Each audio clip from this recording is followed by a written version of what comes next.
তাহলে শুরু করি। আজকে আমরা যেটা দেখবো ইন্স্যুরেন্স পার্টটা দেখবো মেনলি। এটা এখন বর্তমানে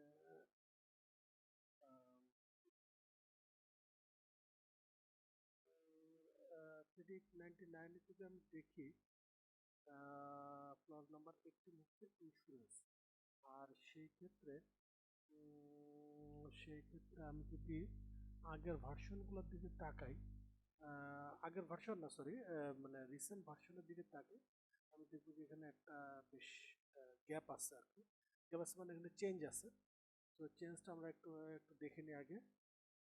তার কারণ আমাদের কোর্সের একটা অন্যতম উদ্দেশ্য হচ্ছে আমরা যে তিনটা বই, চারটা বইয়ের টোটাল হচ্ছে এডিশন যদি থাকে, 7টা এডিশন আছে। আমরা সবগুলো এডিশন এবং অলমোস্ট ক্লিয়ার করব, যাতে করে ফিউচারে আমাদের যে কোনো বই আমরা যেন কাজ করতে পারি, আমাদের কোনো সমস্যা না হয়। এই জন্য আমরা প্রথমে একটু দেখে নিব যে এখন এই ক্লজটা, যেটা আগে 18তে ছিল, এখন এই ক্লজটা কোথায় আছে। আমরা চলে যাচ্ছি 19-এ।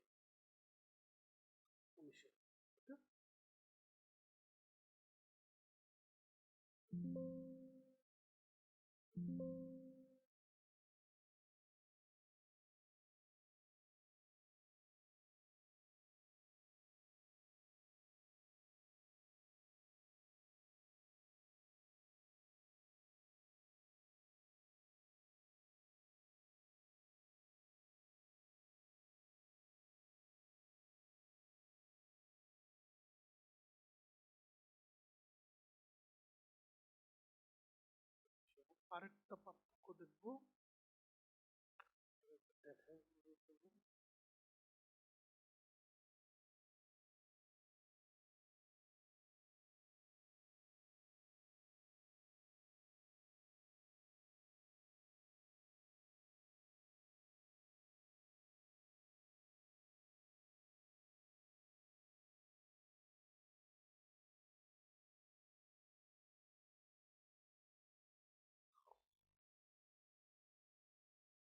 তো এখন আমরা মোটামুটি দেখলাম আমরা ক্রেডিট 99 বুক, যেটা সেখানে ক্লজ নাম্বার 18-এ বলা আছে ইন্স্যুরেন্সের কথা। এই ইন্স্যুরেন্স যে ক্লজ, এই ক্লজটা ক্রেডিটের এখন যে 2017 এডিশন বা সেকেন্ড এডিশন আমরা যেটা বলছি, এখানে আমরা দেখছি এটা আছে ক্লজ নাম্বার 19। হ্যাঁ, ভিতরের জিনিস অলমোস্ট সেমই আছে আগের মতো, আর শুধু কিছু কিছু জিনিস একটু ডিফারেন্স আছে। যেমন একটা যদি একটা যদি বলে যে ভাই একটা পার্থক্যের কথা বলেন, আমি শুরুতে যেটা বলবো যে এই ইন্স্যুরেন্স পার্টির যে ইস্যুটা আছে, এটা 99 এডিশনে ছিল, বাট এখন আর এটা নাই। এখন এটা অ্যাজ পার 2017 এডিশন, এটা পুরোপুরি হচ্ছে কন্ট্রাক্ট রেসপন্সিবিলিটি। তো যাই হোক, আমরা শুরু করি তাহলে আপনার 99 এডিশনের এটা দিয়ে। আচ্ছা, এর পাশাপাশি সিলভার বুক বা ইয়েলো বুকেও ক্লজ নাম্বার 18-এ এই ইন্স্যুরেন্সের কথা বলা আছে। আর 18 এই ইন্স্যুরেন্সে অ্যারাউন্ড ক্লজ আছে 4টা। আর এর আগে আপনাদের সাথে আমি শেয়ার করছি যে আমরা অনেক কিছু লেখা আছে, ওর প্র্যাকটিক্যাল ইমপ্লিমেন্টেশনটা জানার জন্য আমাদের এই ট্রেনিং সেশন। ওকে, এটা এমন না যে আমরা শুধু এখান থেকে 1 লাইন বা 2 লাইন পড়বো, আহ, ওইটা আমরা বের করার চেষ্টা করবো। কারণ আজকে আপনার এই ক্লাস নাম্বার 18 করলে বুঝতে পারবেন যে এখানে যে লেখার সাথে আমাদের প্র্যাকটিক্যালি কাজের ঠিক কতটুকু ডিফারেন্স আছে।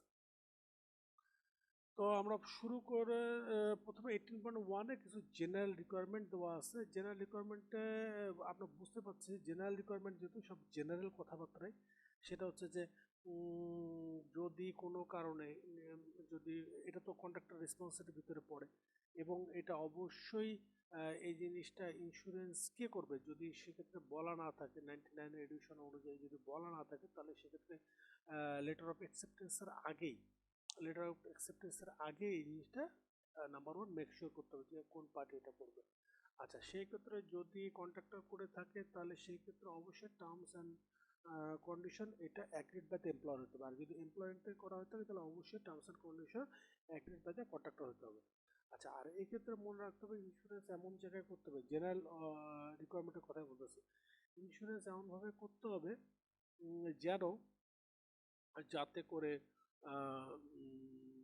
আমার যদি কোনো ড্যামেজ হয়, তাহলে এই ড্যামেজের যে কারেন্সি, সেই কারেন্সিতেই আমি রেকটিফায়ার জন্য তার কাছে আমি ক্লেম করতে পারি। ওকে, তাহলে প্রথমে আমি যেটা পাইলাম যে সেটা হচ্ছে প্রজেক্টের শুরুতে এটাকে ঠিক করে নিতে হবে কে এটা পে করবে, আহ, বা কার রেসপন্সিবিলিটির ভিতর পড়ে। আর সেই ক্ষেত্রে যদি এমপ্লয়ার রেসপন্সিবিলিটি থাকে তাহলে অবশ্যই কন্ট্রাক্টরের কাছ থেকে এটা কনসার্ন নিয়ে নিতে হবে যে সে টার্মস অ্যান্ড কন্ডিশনে অ্যাগ্রি। আর আদার হ্যান্ড, যদি কন্ট্রাক্টর রেসপন্সিবিলিটি থাকে তাহলে ভাইস ভার্সা এমপ্লয়ের কাছ থেকে তার টার্মস অ্যান্ড কন্ডিশনটা কনসার্ন নিয়ে নিতে হবে যে সে এটাতে অ্যাগ্রি। আর কারেন্সির কথাটা যেগুলো, যে ইন্স্যুরেন্স এমন কারেন্সিতে করতে হবে যাতে আমার যে লোকাল যে ড্যামেজটা হবে সেই কারেন্সিতে আমি যেন পে করতে পারি। আচ্ছা, এর বাইরে আরো কিছু এখানে ব্যাপার আছে, যেমন হচ্ছে একটু লাগবে না। আচ্ছা, যখন প্রিমিয়াম পে করা হবে, এটা আমরা জানি যে প্রিমিয়াম পে করার সময় এবং এটা আমাদের এটা কন্ট্রাক্টর মানে ইস্যুইং পার্টি, আমি আর এখানে বলছি না, ইন্স্যুরিং পার্টি আর বলছি না, এটা বলছি কন্ট্রাক্টরই বলছে। মানে আমাদের এটা এখানকার প্র্যাকটিস, এটা এমপ্লয়ার এন্ড থেকে হয় না, এটা কন্ট্রাক্টর এন্ড থেকে হয়। তাহলে ইস্যুইং পার্টি মানে কন্ট্রাক্টর কি করবে, এটা এভিডেন্সটা এটা হচ্ছে শো করবে। আচ্ছা, তো আর এখানে আরো অনেক কিছু এখানে বলা আছে। তো এটা এখানে যেহেতু সবকিছু জেনারেল কথাবার্তাই, এখানে এখানে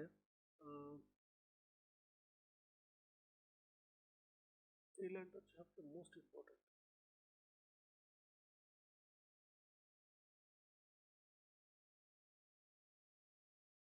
এই কাজটা হচ্ছে সবচেয়ে বেশি ইম্পর্টেন্ট। আপনার যদি কাগজ থাকে আপনার পুজোর একটা মার্ক করে রাখতে পারেন। আচ্ছা, সেটা হচ্ছে এই লাইনটার কথা কেন বললাম, যে insurance, nothing in this clause limits the obligation, liability and responsibility of the contractor or the employer. এই ইন্স্যুরেন্সে যেই ক্লজের কথা বলা আছে, শুধু এই ক্লজের ভিতরেই এটা লিমিটেড হবে না, বুঝতে পারছি? যদি কোনো কারণে আমার একটা ইন্স্যুরেন্সের প্রয়োজন, বা এই ইন্স্যুরেন্স এটা উল্লেখ নাই, বা রেসপন্সিবিলিটি কার এটা বলা নাই, তখন সেক্ষেত্রে এটা বলার কোনো অবকাশ নাই যে আমার এটা ওই ক্লজের মধ্যে ছিল না। আমি গত 5-6 মাস আগে এটার একটা প্রবলেম ফেস করি, এবং পরবর্তীতে শুধু এই ক্লজটার জন্যই দেখা গেছে যে আমি বুঝাতে পারিনি আর কি, মানে আমার দিকে আসলে রেজাল্টটা আসেনি, কারণ এখানে বলা আছে nothing in this clause is limit obligation. আচ্ছা, এটা গেল, তারপর আসি 18.2-তে চলে আসি। আমরা আগে প্রথমে এই যে 4টা ক্লজ আছে, সাব ক্লজ আছে, 4টা সাব ক্লজ আগে আমি দেখে নিব। হ্যাঁ, দেখে নিয়ে তারপর এটা রিয়েল লাইফ ইমপ্লিমেন্টেশনে কখন কোথায় কি হয় সেটা আমরা এক্সপ্লেন করব। আচ্ছা, insurance for work and contractor equipment, এখানে work plan materials and contract, work plan ম্যাটেরিয়ালসের জন্য আমার এখানে বলতেছে ইন্স্যুরেন্স করা লাগবে। আচ্ছা, এইখানে মূল কথা হচ্ছে একটাই যে এই ইন্স্যুরেন্সটা ডিফেক্ট লাইবিলিটি পিরিয়ড পর্যন্ত কভার আপ হবে। ওকে, আচ্ছা,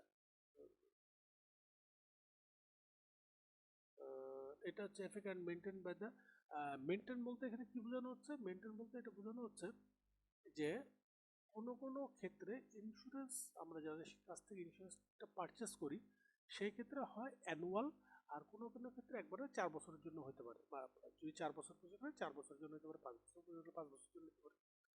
কিন্তু আপনি যদি একই মানে অ্যাট এ টাইমে 4 বছরেরটা পারচেস করেন, তারপরে এখানে একটা মেনটেন্যান্সের ব্যাপার আছে, এই কারণে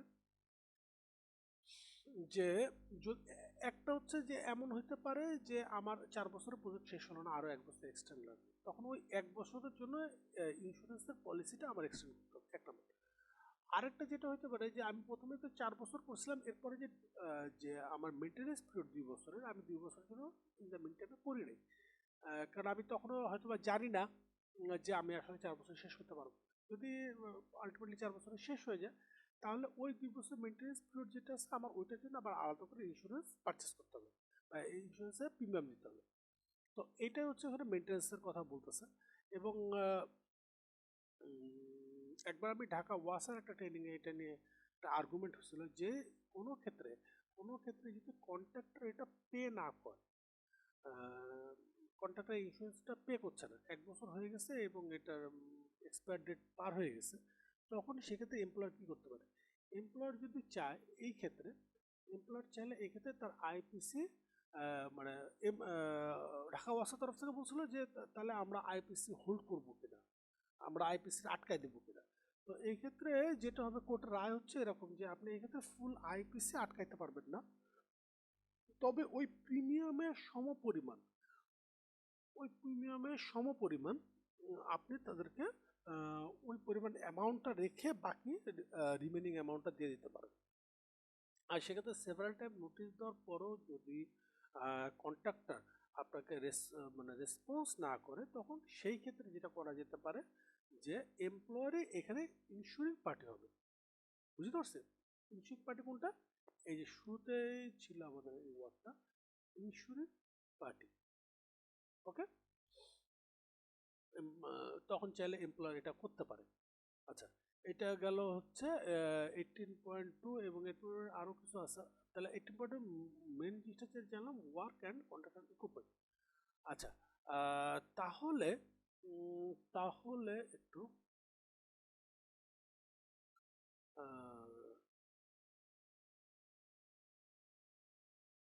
তাহলে এই ক্ষেত্রে আপনারা কি বলতে পারেন যে আমরা ইন্স্যুরেন্স ফর ওয়ার্ক বা কন্ট্রাক্টর ইকুইপমেন্ট যেটা আমরা এই ইন্স্যুরেন্সটা পারচেস করি, হ্যাঁ, এইটার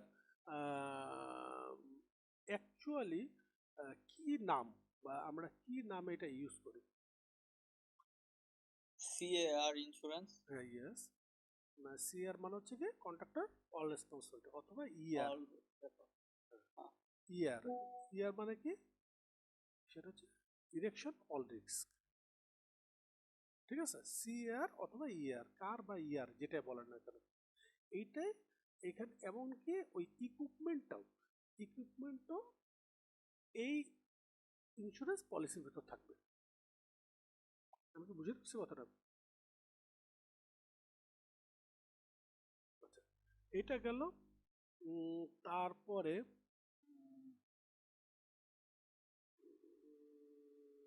এরপর আমরা আসি 18.3-তে। আবার আবার ব্যাক করা লাগবে, সমস্যা না, আমরা এগুলো আবার একটু পরে আবার রিক্যাপ করবো। আগে আমরা এখানে জেনারেলি যেটা যেটা বলা আছে আমরা সেগুলো একটু দেখে নিচ্ছি।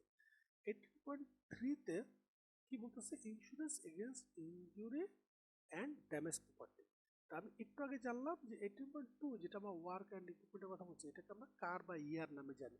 এখন কেউ আমাকে একটু বলেন তাহলে 18.3-তে যেটা বলা আছে, insurance against injury person and damage property, এইটাকে আমরা কি নামে চিনি, বা কি নামে এটা আমরা প্রচলিত?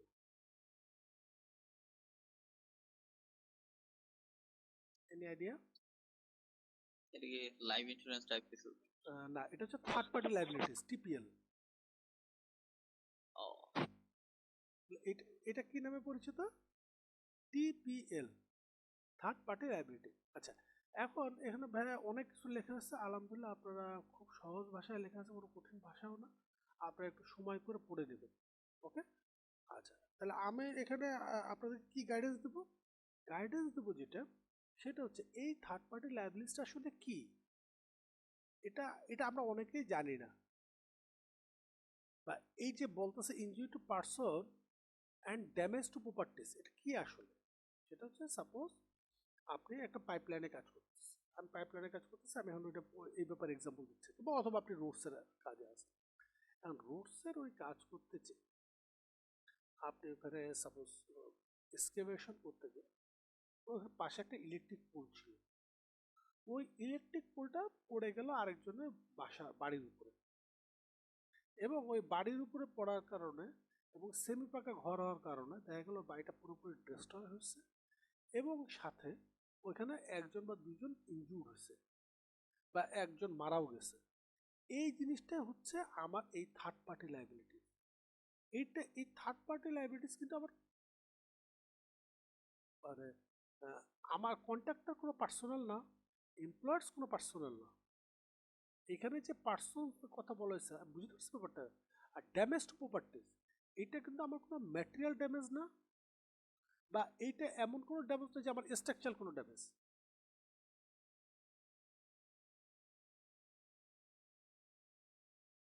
কিছুটা হলেও কি ক্লিয়ার হচ্ছে, বা ক্লিয়ার হওয়া দরকার নেই, মানে এটাকে তাকে জানতে হবে, তারপর না ক্লিয়ার হওয়ার বিষয়।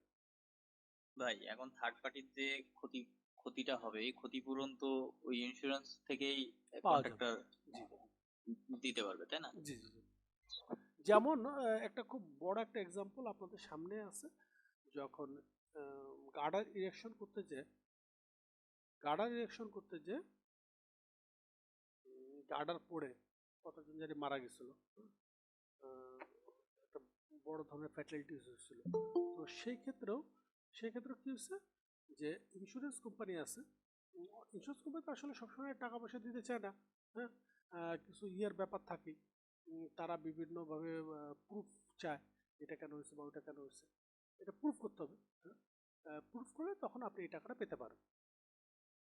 বুঝতে পারছেন? তাহলে আচ্ছা, কেউ কি এখানে আসছেন ক্লাসে, এখন যে কজন আছেন কেউ কি কোনো নোট নিচ্ছেন বা লিখছেন এরকম কেউ কেন? তাহলে আমার জন্য একটু সুবিধা হতো, আমি আবার কিছু জিনিস আবার রিকাপ করতে পারতাম, আমি বলতে পারতাম যে এই জিনিসটা আমি পরে আবার দেখাবো।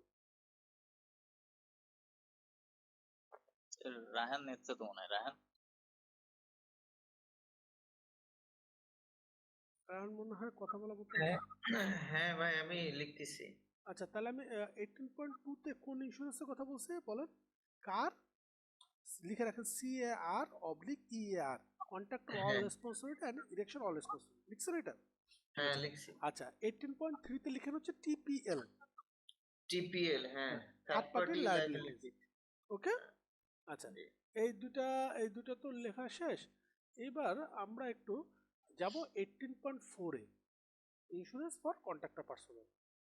কন্ট্রাক্টরের যারা এমপ্লয়ি আছে তাদের জন্য এই ইন্স্যুরেন্সটা হয়। এই ইন্স্যুরেন্সের ক্ষেত্রে 18.4 এর ক্ষেত্রে আচ্ছা, আমি একটা ভুল করলাম, আমি মনে হয় আমি লিখে দিলে মনে হয় একটু ভালো হতো নাকি। এইখানে একটু লিখেন এখন,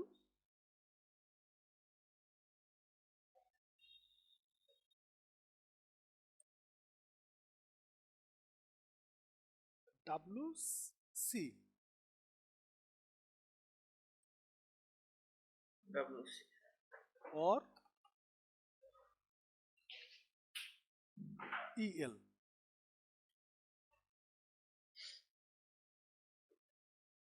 WC মানে কি? Workman compensation. আর EL মানে কি? Employers liability. আচ্ছা, এখন আপনি আপনার কোম্পানির যারা এমপ্লয়ি আছে তাদের জন্য এই ইন্স্যুরেন্সটা পারচেস করবেন। ওকে, তো সেই ক্ষেত্রে একটা হচ্ছে ওয়ার্কম্যান কম্পেনসেশন। ওয়ার্কম্যান কম্পেনসেশন হচ্ছে সবচেয়ে লো গ্রেডের। এটাতে কি হয়, কোনো আসলে ওইভাবে ইন্ডিভিজুয়াল ইন্স্যুরেন্স থাকে না, এবং এটার ব্যাপ্তিটা কম। ব্যাপ্তি কম মানে হচ্ছে আপনি প্রজেক্ট থেকে বেরোয় বাসায় আসছেন, সাপোজ আপনি স্টক করছেন, এটার জন্য সে আপনাকে কোনো প্রিমিয়াম দিবে, মানে সে আপনাকে কোনো বেনিফিশিয়ারি করবে না।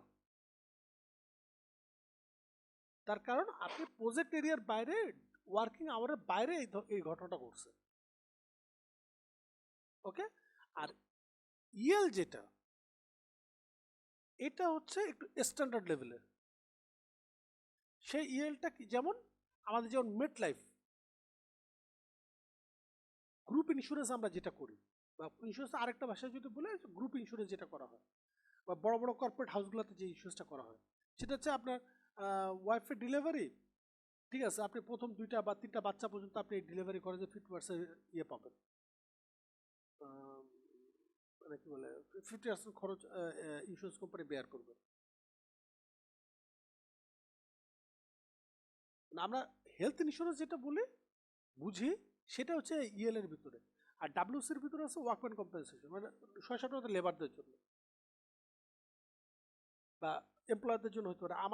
আমাদের এই প্রজেক্টে যেমন আমরা এমপ্লয়ারদের জন্য আমরা ইয়ে করছি, সবাই মানে এ টু জেড সবার জন্য আমরা ওয়ার্কম্যান কম্পেনসেশন নিচ্ছি। ভাই ডব্লিউসিটা তাহলে ওই ওয়ার্ক লোকেশনের ভিতরে, জোনের ভিতরে থাকতে হবে, জোনের তাই তো? ভিতরে এবং খুব স্পেসিফিক, এটা খুব লিমিটেড।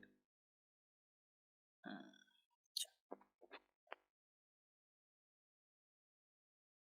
বুঝতে পারছি কথা, এটা খুব লিমিটেড এবং সব ধরন একটু হোল্ড করুন।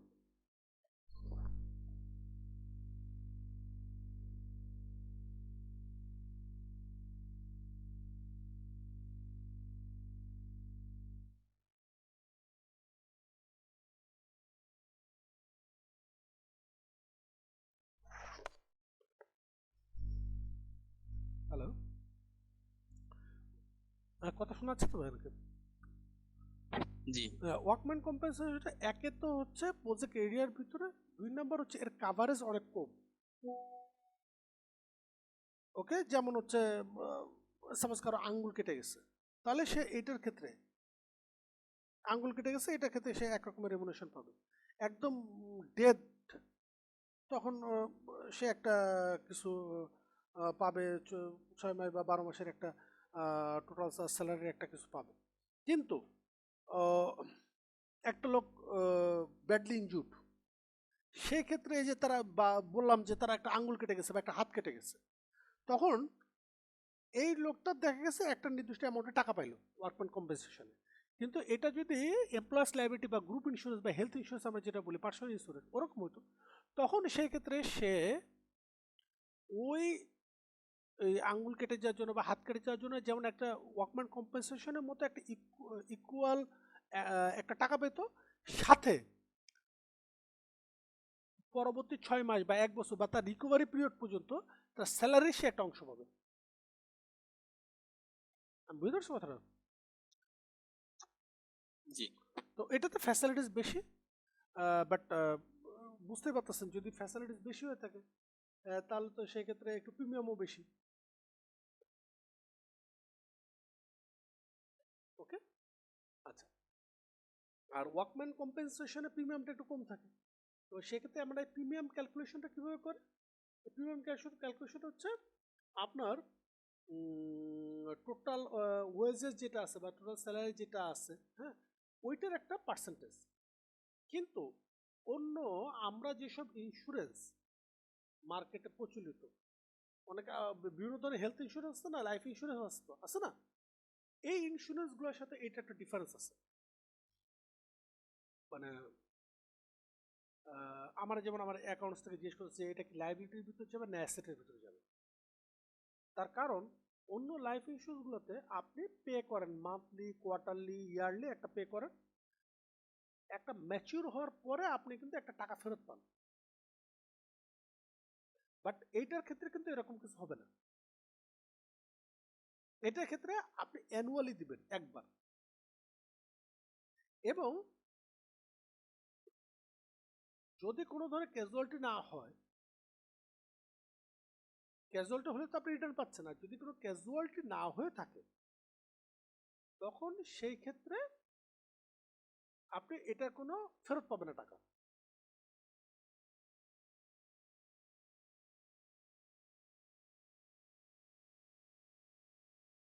ব্যাপারটা কি ক্লিয়ার হয়েছে এখন?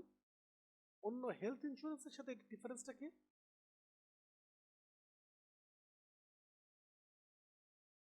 কাজের প্রশ্ন ভাই করতে পারেন।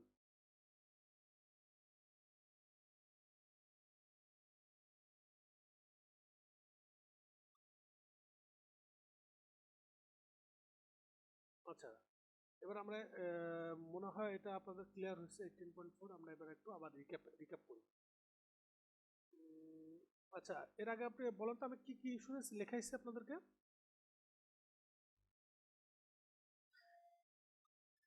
ইন্স্যুরেন্স সিএআর কার, ওকে। আচ্ছা, ইএআর হ্যাঁ, এটা এটা এটা একটাই। এখন যখন সিএআর অথবা ইএআর এই ইন্স্যুরেন্সটা কথা করা হবে, তখন বাংলাদেশের প্র্যাকটিস যেটা, যে এই ইন্স্যুরেন্সটা আপনাকে অবশ্যই 2019 সালের ইন্স্যুরেন্স অ্যাক্ট অনুযায়ী, 2019 ইন্স্যুরেন্স অ্যাক্ট অনুযায়ী এটা অবশ্যই আপনাকে এসবিসি থেকে করতে হবে। কোথায় করতে হবে? এসবিসি। ভাই এই এসবিসি সাধারণ বীমা কর্পোরেশন এটা কি একেবারে ফিক্সড? এটা ফিক্সড।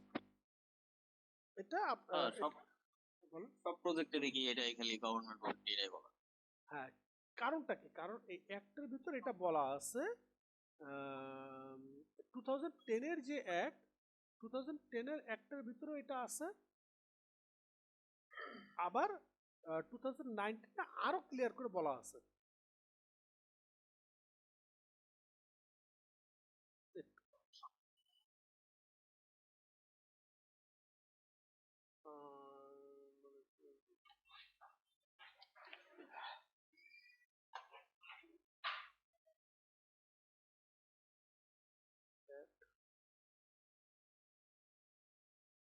এটা এটা হচ্ছে 2010, হ্যাঁ, 2010 এর অ্যাক্ট। এটা হচ্ছে 2019 এর অ্যাক্ট।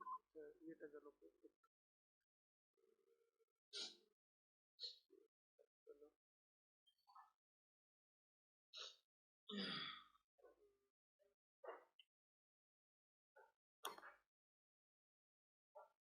এটা একটু আমরা দেখি কি বলতেছে। 2019 এর ক্লজ নাম্বার 16।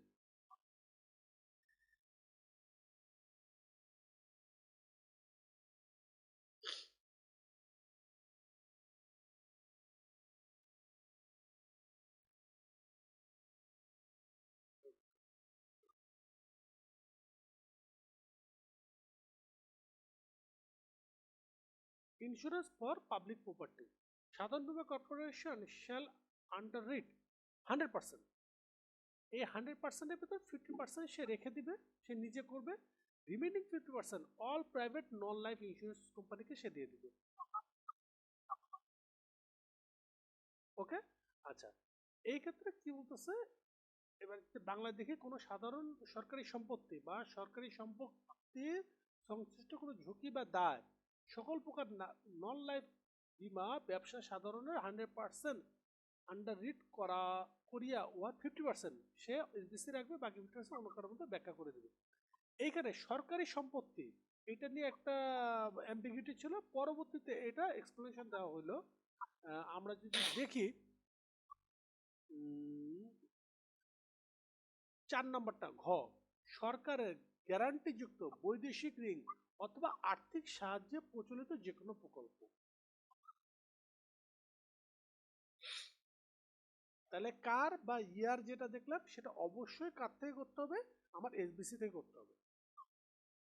তবে সেই ক্ষেত্রে আমি বলবো যে আপনার এসবিসি হেড অফিসে যোগাযোগ করতে পারেন অথবা রিজিওনাল অফিসে যোগাযোগ করতে পারেন। এটা আমার এক্সপিরিয়েন্স হচ্ছে, আমি আমি দোনো জায়গাতেই কমিউনিকেশন করে দেখছি যে দে আর সো মাচ হেল্পফুল, তারা আপনাকে যথেষ্ট কোঅপারেট করবে।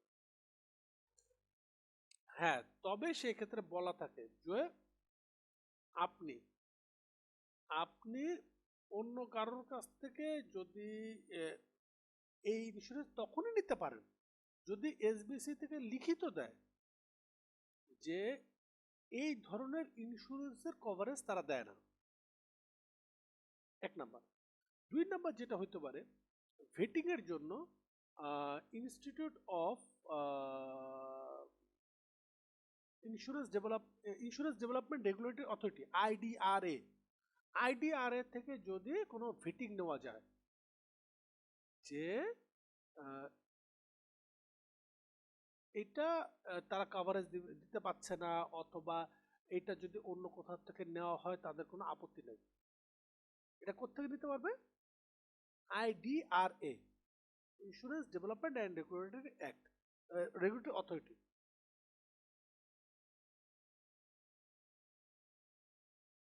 এতক্ষণ আমরা কি নিয়ে আলোচনা করতেছিলাম?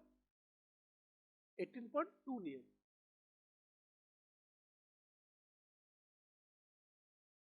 এইটা সে কোথায় করবে। ওকে, কারো কোনো কোশ্চেন এ ব্যাপারে?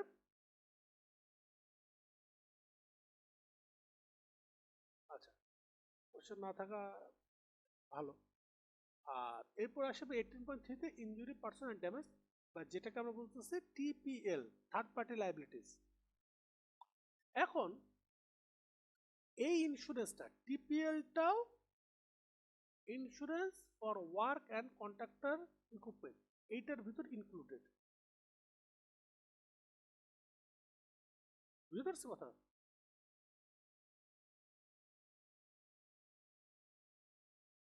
কারণ আমাদের এখানে এরকমই প্র্যাকটিস হয়। ভাই তা আমার প্রজেক্টে এসবিসি তে যেটা করলাম ওর ভিতরে তো এই সবগুলাই ইনক্লুড থাকে না। সবগুলো ইনক্লুডেড তো, আমি সেটাই তো বলতেছি। সবগুলা ইনক্লুড দেখছি কিন্তু সব 18 না না এই 18.2 কি কি কোনটা কোনটা ইনক্লুড হ্যাঁ থাকবে না সেটা বলে দিচ্ছি আমি একটু পরে। 18.2 আর 18.3 এই দুটো ইনক্লুডেড থাকবে ওইটার কিন্তু ভিতরে। ইয়েটাও তো আছে ভাই এর ভিতরে, কন্ট্রাক্টর পার্সোনালের যে বিষয়টা না এটাও না থাকে তো মনে হয়। না, যদি আপনি ওদের কাছ থেকে এসবিসি থেকে এটা নেন, এখানে কিন্তু বারবার বলতেছে নন লাইফ ইন্স্যুরেন্স, এটা কিন্তু নন লাইফ ইন্স্যুরেন্স। এই যে 18.2 এন্ড 18.3, এই দেখেন, হুম হয়ে গেল। এই যে সকল প্রকার নন লাইফ বীমা। এখন আপনি ওদের থেকে কি বলে, আর বাংলাদেশের সরকারি বীমা কর্পোরেশনের দুটো, একটা হচ্ছে সাধারণ বীমা কর্পোরেশন, একটা হচ্ছে জীবন বীমা কর্পোরেশন। আপনি যদি কন্ট্রাক্টর পার্সোনাল নেন, হ্যাঁ, তবে সেই ক্ষেত্রে আপনি যেটা বলতেছেন এটা হইতে পারে এসবিসি থেকে এই ধরনের কোনো প্রভিশন থাকতে পারে, সে সে হয়তো বা লাইফ ইন্স্যুরেন্সটা নিছে। বাট এটা এটা আমার জানা মতো আমি কখনো শুনি নাই, বা আমার জানা নাই আর কি। নর্মালি যেটা হয়, আমরা এই কন্ট্রাক্টর পার্সোনাল যেটা, এই ইন্স্যুরেন্স 18.4, হ্যাঁ, এটা আমরা যদি কেউ সরকারি প্রতিষ্ঠান থেকে নিতে চায় তাহলে সেক্ষেত্রে জীবন বীমা কর্পোরেশন থেকে নেবে। আর যদি না হয়, সে রিনাউন্ড ইন্টারন্যাশনাল মিডলাইফ থেকে নিতে পারে। Bangladesh one of the oldest insurance company, federal থেকে নিতে পারে। নতুন কোম্পানির ভিতরে এশিয়া আছে, তারপর আরো অনেক ইন্স্যুরেন্স আছে, তাদের কাছ থেকে নিতে পারে, যার কাছ থেকে মনে যায় সে নিতে পারে। এটা এই ব্যাপারে কোনো অব্লিগেশন নাই। ওকে, তবে সেই ক্ষেত্রে আমাদের মাথায় রাখতে হবে যে এই ইন্স্যুরেন্সের ভিতরে যেন এই যে কন্ট্রাক্টর অলিসিসে অবশ্যই এটা চেক করতে হবে যে কি কি জিনিস এটার ভিতর ইনক্লুডেড আছে আর কি কি জিনিস এটার ভিতর ইনক্লুডেড নাই, এক্সক্লুডেড কি কি ব্যাপার আছে। যেমন কিছুদিন আগে যখন রায়ট হলো, তখন সবারই একটা দেখার বিষয় ছিল যে রায়ট এইটা কি ইনক্লুডেড কিনা, মানে ওই ইন্স্যুরেন্সের ভিতর ইনক্লুডেড আছে কিনা। জি ভাই এটা খুঁজছিলাম তখন। বুঝতে পারছো ব্যাপারটা? অবশ্যই এটা তখন দেখতে হবে যে ওইটার ভিতর এই রায়ট ইনক্লুডেড কিনা।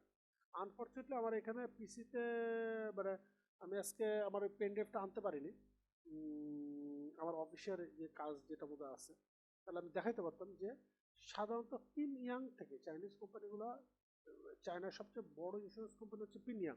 পিনয়াং থেকে যেই ইন্স্যুরেন্সটা পারচেজ হয়, সেই পারচেজের ভিতরে পিআইসিসি, সেই পারচেজের ভিতরে আপনার ইন্স্যুরেন্সে এই রায়ট এটা হচ্ছে ইনক্লুডেড।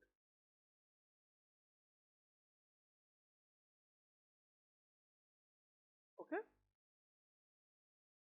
আচ্ছা, তবে এর বাইরে আর কোনো ইন্স্যুরেন্সের কথা কেউ কিছু বলতে পারেন? আরো কিন্তু দুইটা ইন্স্যুরেন্স আমরা আলোচনা করবো, এই জন্য জিজ্ঞেস করতেছি আপনাদের কারো কোনো আইডিয়া বা কোনো শেয়ার করতে পারেন কিনা।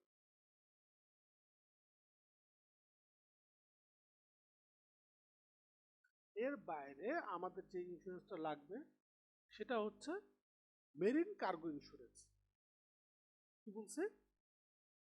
Marine cargo insurance.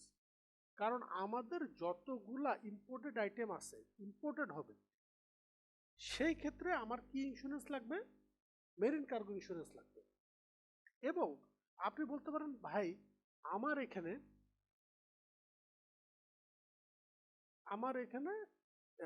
এই 18.2 থেকে মেরিন কার্গো ইন্স্যুরেন্স কি অ্যাডেড আছে? না, 18.2 মেরিন কার্গো ইন্স্যুরেন্স সরাসরি অ্যাডেড নাই, পার্শিয়ালি অনেক সময় অ্যাডেড থাকে, পার্শিয়ালি নট টোটালি। আপনাকে অবশ্যই এই যখন আপনি কোনো প্রোডাক্ট ইম্পোর্ট করবেন তখন ওই চাইনিজ পোর্ট থেকে, সাপোজ পোর্ট থেকে আপনার প্রজেক্ট লোকেশন এই টোটাল এই এই এই ডিস্টেন্সটা কভার করার জন্য আপনার অবশ্যই ইন্স্যুরেন্স থাকতে হবে। ওকে, এবং আইপিসিতে সাধারণত কীভাবে বুঝে আমরা এই ইন্স্যুরেন্সের যে আমাদের যে বিয়োগকৃত যে টাকাটা থাকে আমরা এটা প্রপোর্শনালি অ্যাড করি। যে সাপোজ আমার 100 টাকা আছে, 4 বছরের প্রজেক্ট, এই বছর আমি 25 টাকা ক্লেম করলাম। কারণ আমার কারণ কি, কারণ আমার দেখা গেছে লাস্ট ইয়ারও আমার দেখা গেছে হঠাৎ করে কোনো কিছু ইম্পোর্ট করা প্রয়োজন হবে। আচ্ছা, তখন আপনি বলতে পারেন যে ভাই তাহলে তো আমি তো দেখছিলাম যে আগে যে আমার এখানে এই যে কারের ভিতর তো মেরিন কার্গো ইন্স্যুরেন্স আছে। মেরিন কার্গো ইন্স্যুরেন্সটা ওইভাবে থাকে না, পার্শিয়ালি থাকে। কেন বললাম? কারণ এখানে মেরিন কার্গোতে আরেকটা ক্লজ আছে, সেটা হচ্ছে 50-50 ক্লজ। 50-50 ক্লজটা কি? 50-50 ক্লজটা হচ্ছে কোনো একটা প্রোডাক্ট আমি কন্টেনারের ভিতর বা বক্সের ভিতর করে নিয়ে আসছি, আনার পরে ওই প্রোডাক্টটা আমার সাইটে ডেলিভারি হওয়ার পরে আমি ওইটা আমার ওয়্যার হাউসে রেখে দিছি। ওয়্যার হাউসে রেখে দেওয়ার 6 মাস পরে আমি যখন আনবক্স করছি বা কন্টেনার ওপেন করছি, আমি দেখলাম যে ওই প্রোডাক্টের কিছু অংশ ব্রোকেন বা পুরোটাই ব্রোকেন বা এই ধরনের যদি কোনো ঘটনা ঘটে, তখন এই প্রোডাক্টের এই ইন্স্যুরেন্সটা আমি কোত্থেকে কার কাছে ক্লেম করব? আমি কি কেসটা বুঝাইতে পারছি? স্টোরিটা বুঝাইতে পারছি কিনা? জি ভাই, তখন এই কার্গো ওই ইন্স্যুরেন্স থেকে।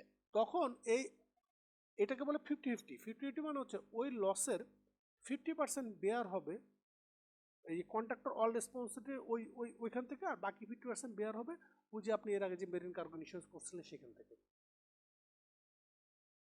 ভাই এটা তো লিগেও কোনো উল্লেখ নেই, কোনটা? কোনো ক্লজ। মেরিন কোনটা? কার্গো না কি বলছেন এই নামটা? এই জন্য তো আমি বলছি যে যেগুলো আজকে উল্লেখ নেই সেগুলো নিয়ে আলোচনা করবো। হ্যাঁ হ্যাঁ হ্যাঁ, আচ্ছা আচ্ছা। আচ্ছা, এটা গেছে। তাহলে তাহলে আমরা কি কি জিনিস শিখলাম আরেকবার একটু রিক্যাপ করি। প্রথমে আমরা শিখছি কার বা ইয়ার, ওইটার সাথে থার্ড পার্টি লাইবিলিটিস। ওকে, ওইটার সাথে আমরা কি শিখলাম? যে থার্ড পার্টি লাইবিলিটিস। আচ্ছা, এরপর আমরা কি শিখলাম? একটু WCL। হ্যাঁ, ডাব্লিউসি অথবা ইএল, যে কোনো একটা আমি আমার কন্ট্রাক্টটা পার্সোনালের জন্য আমি করব। তারপরে আমরা কি শিখলাম? Marine cargo. এর বাইরে আরও একটা ইন্স্যুরেন্সের কথা আছে, সেটা আপনারা কারো যদি কোনো আইডিয়া থাকে বলতে পারেন, বা এর বাইরেও যদি আমি যেগুলো বলছি এর বাইরেও যদি আপনারা কোনো কিছু অ্যাড করতে চান অ্যাড করতে পারেন। এর বাইরে আরেকটা যেটা, সেটা হচ্ছে সেটা হচ্ছে একটু আপনার ডিজাইন লাইবিলিটি, বা এটাকে বলে প্রফেশনাল লাইবিলিটি। কারণ ইপিসি কোনটাকে আপনি তো করলেন, এই ডিজাইন ড্রয়িংটা তো আপনার দায়িত্ব, কিন্তু কোনো কারণে যদি ডিজাইন ফেল করে তখন, আমি কোশ্চেনটা বুঝতে পারছি? এটাকে কি তাহলে আমরা কি বলবো? Professional liability. ভাই এরকম ইন্স্যুরেন্স কোম্পানি কারা আছে বাংলাদেশে? প্রফেশনাল লাইবিলিটি কারা করে? হ্যাঁ হ্যাঁ, কোন আহ, ইন্স্যুরেন্স? আমি না আসলে সঠিক এটা বলতে পারছি না বাংলাদেশে কারা এই ধরনের সার্ভিস প্রোভাইডার আছে, কিন্তু আছে। And আপনি বলতে পারেন যে যদি বাংলাদেশে কোনটা কেউ যদি নাও থাকে কিন্তু আপনি যার কাছে যাবেন তার কাছে সার্ভিসটা পাবেন, তাহলে সেটা কিভাবে সম্ভব? কোশ্চেনটা বুঝতে পারছি? মনে করেন কারো কাছে নাই, হুম, কিন্তু আপনি যার কাছে আমি যাবেন সে আপনাকে সার্ভিস দিবে। কিভাবে পাবো তাহলে? তার কিভাবে? কারণ হচ্ছে যখন এই ধরনের এই 18.2 এর কথাই বললাম, big project, RNPP is a very very very big project. এই পরিমাণ রিস্ক নেওয়ার ক্যাপাসিটি এসবিসির নাই। বা আপনাকে যেটা যেটা বললাম যে professional liability insurance, professional liability insurance এই ধরনের রিস্ক নেওয়ার মতো সাপোজ তার ক্যাপাসিটি নেয়, তখন সেক্ষেত্রে ইন্স্যুরেন্স কোম্পানিগুলো কি করে ইন্টারন্যাশনালি কারোর কাছ থেকে সে ওই ইন্স্যুরেন্সের ভাগ নেয়, শেয়ার নেয়। বুঝতে পারছি কথা? সে মানে সে হায়ার করে এরকম অবস্থা। হ্যাঁ আপনি বলতে পারেন, ইনসেন্স বলতে পারেন, এটা হায়ার করা বলতে পারেন, ঠিক আছে, হায়ার করা মতোই। হায়ার করতে হবে, যে সে এটা এনে দিবে আমাকে। ওকে, আচ্ছা। তারপর আমি বললাম তো আমি আজকে ফাইলগুলো থাকলে একটু সুন্দরভাবে দেখাইতে পারতাম। তারপর আমি চেষ্টা করতেছি ফাইলগুলো দেখি আমি কতটুকু নামাইতে পারি। একটু ভাই ইন্স্যুরেন্স অ্যাক্টের যে ডকুমেন্ট গুলো দেখালেন ওগুলো কি শেয়ার করা যায় আমার? না, ওগুলো এখন আজকে গ্রুপে করে দেবো, সমস্যা নেই। ঠিক আছে, ওই ডকুমেন্ট গুলো। আজকে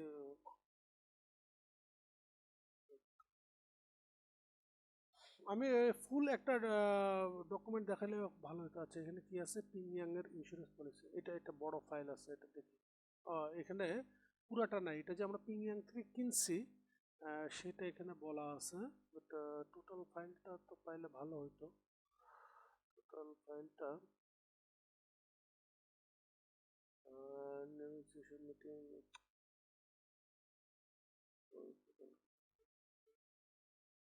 না এখানে আনফরচুনেট। আচ্ছা, এখানে যেমন ওই যে তারা আমার জিজ্ঞেস করছে যে তোমার এটা এই ইন্স্যুরেন্স এটা কভার করে কিনা, তখন আমি ওই এই ইন্স্যুরেন্সের বইয়েরই নিচের থেকে একটা অংশ জাস্ট কেটে তাকে আমি দিছি স্ক্রিনশট দিয়ে, stack right and civil combination it's hereby declare that agree. এই পলিসিটা এক্সটেন্ড করা আছে কিসে কোন পর্যন্ত, কোনো ধরনের যদি স্ট্যাক রাইট বা সিভিল কম্বিনেশন এই ধরনের হয় তখন আমার এই মানে এই ইন্স্যুরেন্সটা এটা কভার করে। এটা হচ্ছে আমি একটা রেসপন্স মানে দিছিলাম এমপ্লয়ারকে, সে এটা একটা চিঠি আর কি।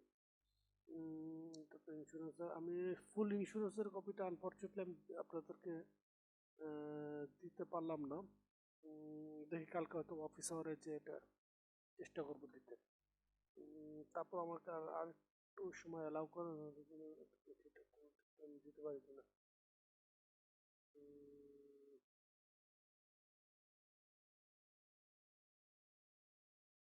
আচ্ছা, না তো এখন আপাতত নাই। তো যাক, ইন্স্যুরেন্স অ্যাক্টও আমরা দেখলাম, 2019ও দেখলাম। এখন আমরা যেটা বুঝতে পারলাম যে এসবিসি ছাড়া আমাদের কোনো গতি নাই, এবং সেক্ষেত্রেও আরেকটা 18.2 এবং 18.3 এই দুইটা মিলায়ে আমি চাইলে এখন ইন্স্যুরেন্সটা নিতে পারি।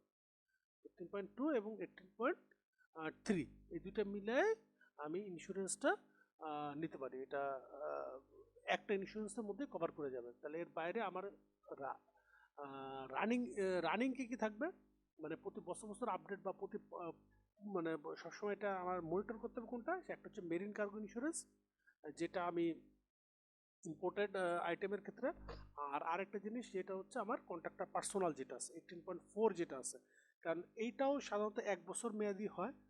1 বছরের চেয়ে বেশি মেয়াদি আমি করে বলে আমি জানি না। আমি যতটুকু জানি এটা 1 বছরের জন্য হয়, 1 বছর পরে আবার এটা রিনিউ করা লাগে, বা কারণ দেখা গেছে 1 বছর আপনার বেশ কিছু স্টাফ চলে গেছে, বেশ কিছু স্টাফ অ্যাড হয়েছে, হ্যাঁ এই ধরনের অনেক ইস্যু থাকে আর কি। এই যে প্রজেক্টের শুরুতে অনলি দেখা গেছে 100 জন স্টাফ ছিল, কিন্তু প্রজেক্টের মাঝপথে প্রায় আজকে আমার 2000 স্টাফ, তাহলে ওই 2000 স্টাফের তোর কভারেজ তো একরকম হবে না। তো সেই ক্ষেত্রে আপনার নাম, তারপর হচ্ছে ডেজিগনেশন, তারপর হচ্ছে ওয়াইফ, চিলড্রেন কতজন আছে, তার অ্যানুয়াল স্যালারি কত, সব কিছু মিলে একটা ফর্ম পূরণ করে দেওয়া লাগে।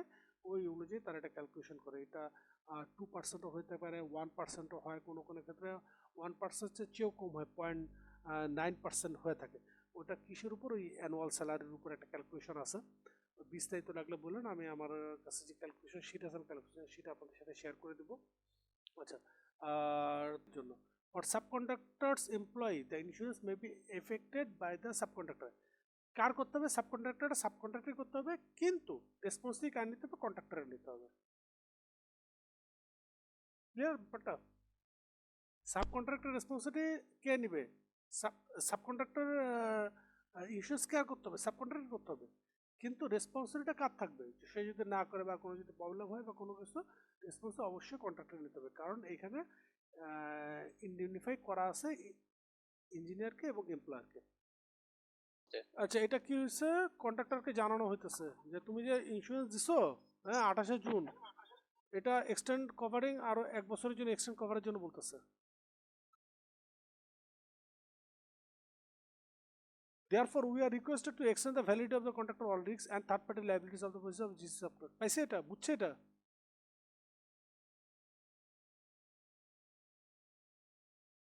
তার কারণ মানে এক্সটেনশন extension দেওয়ার পরে, হলে আমি দেখতেছি আমার কত দিন এক্সটেনশন দিছে, 1 বছরের, তাহলে ইন্স্যুরেন্সটা কতদিনের ইয়ে করতে হবে, 1 বছরের, ওকে? হুম, তখন তারা আবার এটা পে করলো পিনিয়াং থেকে, হ্যাঁ? তার মানে ভাই এটা আমি ওভারহেড কস্টে কখনো ক্লেম করতে পারবো না। না না না না না না না, সরি, একবার বলেন। বলছি না, এটা ভাই পে পে করা, হ্যাঁ, এটা চাওয়া যাবে, যাবে যাবে যাবে। সেটাই তো আমার না, কোশ্চেনটা, যাবে যে যাবে যাবে, আমাদের টাইম যেহেতু এক্সটেনশন হচ্ছে, পারবেন পারবেন তাহলে তো আমি ওভারহেডে এটা ধরতে পারবো পারবেন ক্লেমে। পারবেন।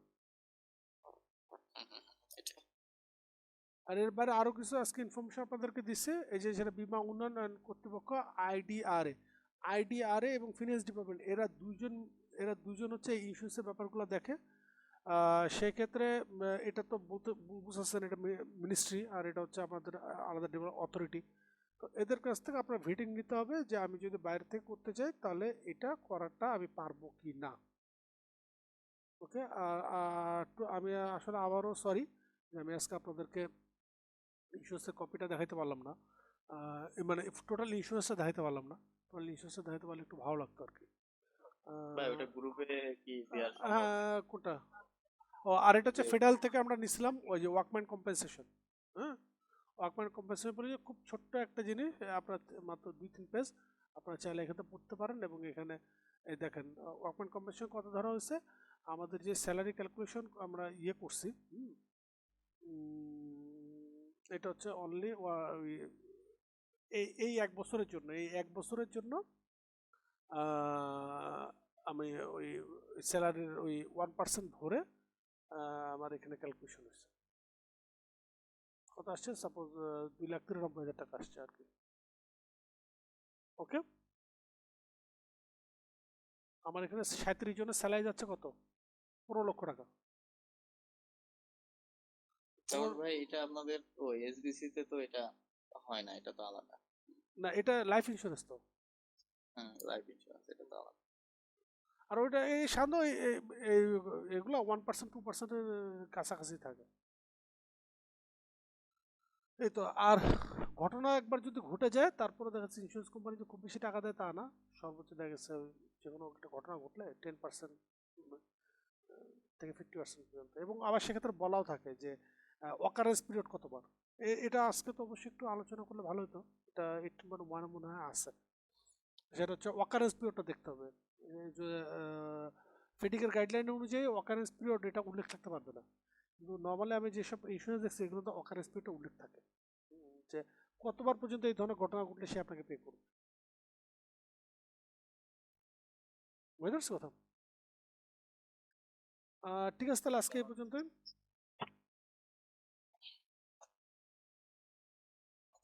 আচ্ছা ভাই। ওকে ভাই, ইনশাল্লাহ নেক্সট ক্লাস দেখা হবে। আসসালামু আলাইকুম।